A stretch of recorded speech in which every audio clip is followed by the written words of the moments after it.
Yang saya hormati Bapak, Ibu, pemuda-pemudi sekalian yang berbahagia. Salam dalam Dharma, Namo Buddhaya. Senantiasa kita mengucapkan puji dan syukur kepada kepada Tuhan Yang Maha Esa, kepada Trinabi Guru Yang Agung, kepada para Simbe, Bodhisattva Mahasatwa, para suci muliawan yang selalu melindungi kita, membimbing kita hingga saat ini, hingga detik ini, kita dalam keadaan sehat, kita dalam keadaan bahagia. Bapak Ibu Saudara, pada kesempatan ini saya akan menyampaikan khotbah Dharma dengan judul Menghormati Sang Buddha. Tepatnya pada tanggal 7 Mei 2020/2564 Buddhis Era, kita memperingati Hari Waisak. Hari Waisak kita memperingati 3 peristiwa besar. Pertama, kelahiran Pangeran Siddhartha Gautama. Yang kedua, betapa Gautama mencapai penerangan sempurna.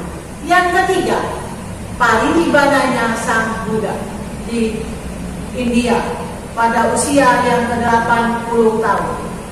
Bapak Ibu Saudara, sesaat setelah Pangeran Siddhartha dilahirkan, ahli nujum betapa Asita meramalkan 2 hal. Yang pertama, jika pangeran memilih jalan hidupnya menjadi seorang raja, maka dia akan menjadi raja dunia. Jika dia memilih hidupnya menjadi seorang petapa dan mencapai Buddha, maka dia akan menjadi pemimpin besar dunia. Petapa yang kedua adalah petapa kondanya. Dia meramalkan bahwa Pangeran Siddhartha pasti menjadi Buddha. Hanya satu-satunya petapa kondana yang meramalkan bahwa Pangeran Siddhartha pasti menjadi Buddha. Raja Suddhodana menolak anaknya menjadi petapa, apalagi menjadi Buddha. Oleh karena itulah dia memanggil petapa Asita. Asita, adakah cara untuk pangeran tidak menjadi Buddha? Dengan tegas, dengan jelas, petapa Asita mengatakan ada. Asalkan pangeran tidak pernah melihat 4 kejadian alam. Yang pertama, tidak melihat orang sakit, tidak melihat orang tua, tidak melihat orang meninggal, dan tidak melihat orang yang menjadi petapa. Atas dasar inilah Raja Suddhodana membingit pangeran di dalam suatu tembok istana dengan segala kemewahan. Di usianya yang 16 tahun dinikahkan dengan seorang putri yang cantik jelita bernama Yasodhara. Bapak Ibu Saudara-saudara, di usia yang ke-29 tahun, Pangeran Siddhartha bertekad bulat meninggalkan istana, hidup sebagai seorang petapa. Bapak Ibu Saudara-saudara sekalian, kita hidup di dunia ini karena kita dilahirkan. Kita tahu bahwa selama masih ada kelahiran, berarti kita masih terjebak di dalam sengsara. Seharusnya kita tidak terlahir kembali seperti yang telah ditunjukkan oleh Sang Buddha. Tetapi di samping itu juga kita harus mensyukuri kehidupan kita sebagai manusia. Karena sulit sekali terlahir kembali sebagai manusia. Dengan kita terlahir kembali sebagai manusia, berarti kita masih punya kesempatan untuk mencapai pembebasan yang sejati. Untuk itulah kita tidak boleh menyia-nyiakan kehidupan kita ini. Bapak Ibu Saudara-saudara, Pangeran Siddhartha merasakan ketidakpuasan di dalam hidup ini. Mengapa orang bisa tua? Mengapa orang bisa sakit? Mengapa orang bisa berakhir dengan kematian? Sampai akhirnya beliau menyadari memang seperti itu. Orang bisa tua, bisa sakit, dan akhirnya meninggal. Ketika beliau melihat seorang petapa, beliau bertekad bulat meninggalkan istana, membebaskan dari penderitaan ini, dan menemukan jalan kebahagiaan yang sejati. Ini bukanlah hal yang mudah, Bapak Ibu. Dihina, dikata-katain orang, suami tidak bertanggung jawab, meninggalkan istri, meninggalkan anak. Bapak Ibu, saudara-saudara, apa yang telah dilalui oleh Pangeran Siddhartha dalam mencapai pencerahan sempurna adalah suatu proses, Bapak Ibu, sampai akhirnya dia mencapai seorang Buddha. Coba bayangkan, Bapak Ibu, Pangeran Siddhartha itu punya segalanya, tinggal di istana, punya istri yang cantik, pewaris tahta kerajaan. Namun beliau bertekad bulat untuk menemukan jalan pembebasan dari penderitaan ini dan menemukan kebahagiaan yang sejati. Bapak Ibu Saudara, sebenarnya kita adalah orang-orang yang beruntung karena Sang Buddha sudah menunjukkan jalan buat kita. Kita tidak perlu mencarinya ke sana kemari karena Sang Buddha sudah menunjukkan jalan. Tetapi masalahnya adalah apakah kita akan bertindak dan mengambil langkah yang sudah ditunjukkan oleh Sang Buddha. Bapak, Ibu, saudara-saudara sekalian yang berbahagia. Yang ketiga adalah tentang parinibbana. Mengapa Sang Buddha wafat? Karena memang seharusnya seperti itu. Setiap manusia yang dilahirkan pasti mengalami kematian. Segala yang berkondisi tidak kekal adanya. Kematian adalah pasti. Di mana ada kelahiran, kematian sudah menanti. Kematian adalah kapan saja menghampiri kita, dan itu adalah pasti. Sang Buddha memang seorang yang layak untuk diingat, untuk dihormati karena perjuangannya untuk menjadi seorang Buddha membutuhkan semangat yang luar biasa kerasnya. Beliau mempelajari berbagai teknik-teknik meditasi. Selain melatih tubuhnya agar punya kekuatan terhadap panas dan dingin, Petapa Gautama juga melatih kekuatan tubuhnya terhadap asupan makanan yang masuk ke dalam tubuhnya. Dari satu piring nasi dikurangi menjadi setengah piring nasi. Dari setengah piring nasi dikurangi menjadi seperempat piring nasi. Dari seperempat piring nasi dikurangi terus sampai akhirnya hanya satu butir nasi yang masuk ke dalam tubuhnya. Demikian kerasnya Bapak Ibu dia melatih dirinya. Ibarat kata kalau dipegang perut akan terasa punggung, kalau dipegang punggung akan terasa perut. Badannya kurus kering. Begitu kerasnya beliau melatih diri. Petapa Gautama tidak pernah putus asa. Tujuan beliau melatih keras ini adalah untuk mengatasi pengaruh suka dan duka di dalam kehidupan manusia. Latihan yang keras ini belum juga membawa hasil.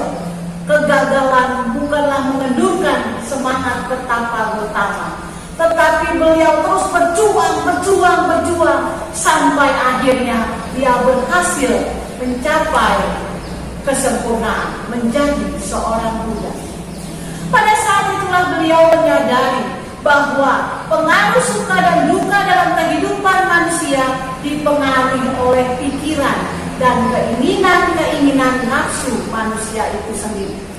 Oleh karena itulah, apabila seorang mampu mengatasi pikirannya sendiri, maka dia akan dapat mengendalikan keinginannya dan bisa membebaskan dirinya dari jeratan perasaan suka dan duka.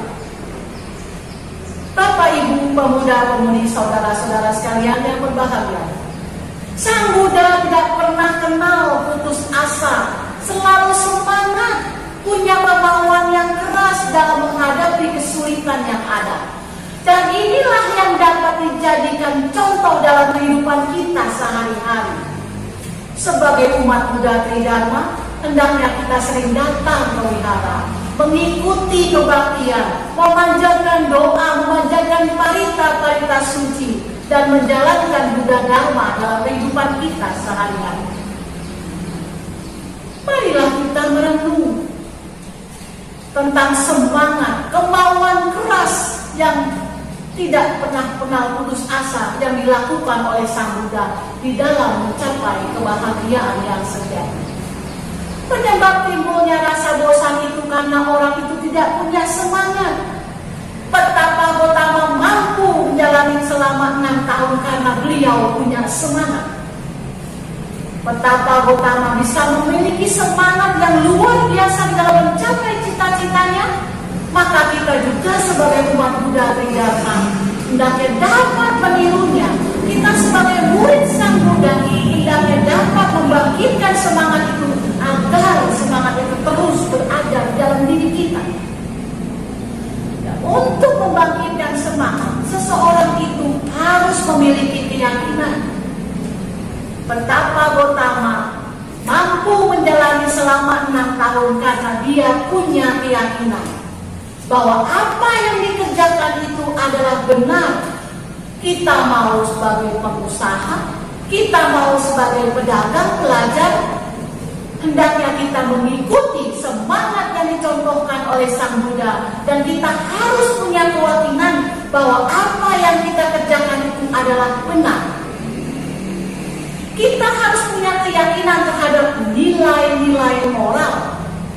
Dengan memiliki keyakinan, seseorang akan lebih mantap pada itu. Dan kemantapan inilah akan menjadikan dasar kita untuk praktek. Jika seseorang masih diliputi oleh keraguan-raguan, maka sangat sulit bagi orang itu untuk mengarahkan dirinya kepada sesuatu yang dituju ke arah yang lebih baik. Keyakinan itu ibarat benih, Bapak Ibu. Jika kita sudah mempunyai benih yang unggul, tinggal kita menanamnya di ladang yang subur. Keyakinan ini pula lah yang akan mendorong kita agar kita memperoleh hasil yang maksimal. Keyakinan yang kita miliki adalah keyakinan tentang kebenaran ajaran Nabi kita. Keyakinan tentang keagungan dan keyakinan tentang dapat dilaksanakannya ajaran beliau bila dalam kehidupan kita sekarang ini.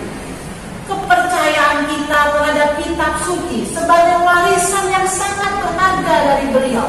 Jika kita mengerti dan jika kita amalkan dalam kehidupan kita sehari-hari, maka dapat membimbing kita ke arah yang terang, dapat membimbing kita ke arah yang lebih baik, dapat membimbing kita ke arah yang bahagia. Untuk itulah kita harus mengamalkannya di dalam kesempatan yang ada. Ingat Dhammapada ayat 121. Dhammapada ayat 121. Janganlah meremehkan kejahatan dengan mengatakan bahwa kejahatan itu tak akan mencelakakan diriku. Bagaikan sebuah tempayan akan terisi penuh oleh air setetes demi setetes. Demikian pula si dungu akan penuh dengan kejahatan yang dikumpulkannya sedikit demi sedikit. Bapak, Ibu, Saudara-saudara, di dalam mempelajari ajaran Sang Buddha, marilah kita merenung tentang Dharma yang indah di awalnya, Dharma yang indah di tengahnya, Dharma yang indah pada akhirnya.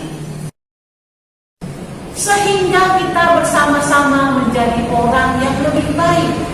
Mungkin dulu kita adalah orang yang suka marah-marah, tetapi setelah mengenal Dharma, kita menjadi orang yang lembut, menjadi orang yang pemaaf.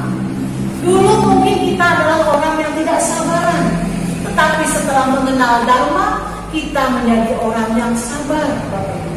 Begitu seterusnya, selalu ada perubahan ke arah yang lebih baik.